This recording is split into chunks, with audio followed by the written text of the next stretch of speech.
Imagine this. You get a call from your youngest child's daycare that they're running a 102 fever. Your oldest last week had the flu, and that made you stay home 2 days, unpaid from your job. You're starting to feel sick but have pushed throughout the week in fear of not getting paid.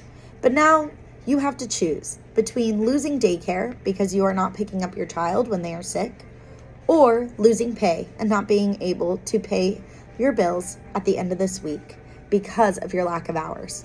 Unfortunately, this is the reality for many Oklahoman families. About 70% of those who are employed in the state of Oklahoma are employed by the private sector. And the private sector has no regulation in what it needs to give for paid sick leave. Currently, there is no legislation other than the Family Medical Leave Act that is created on the federal level to even allow for emergent leave if needed. And all of that is also unpaid. Right now, it is very important that families are given the support needed in order to take time off to support their family's medical needs, such as preventative care and sick time.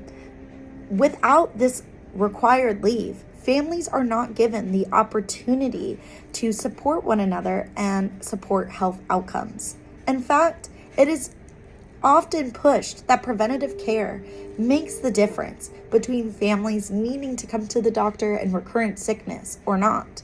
However, without paid sick leave, we are not able to receive preventative care.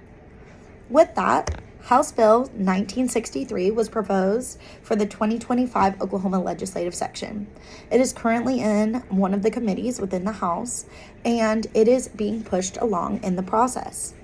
We need House Bill 1963 as it proposes that Oklahomans would be able to receive accrued sick leave depending on the type of business that they are employed in.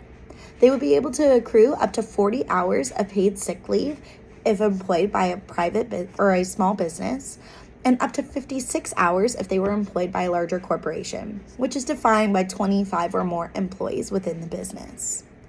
With these accrued sick leave, we would be allowed to use sick leave on preventative care, mental health care, or family care for sickness or wellness visits.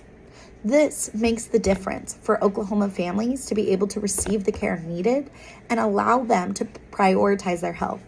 COVID made it apparent that we need access to take the time off when needed in order to support our family's health and our own health, including mental health. So, what should you do? You should call your representatives and tell them to vote yes on House Bill 1963. We deserve paid sick time, and you deserve to feel well.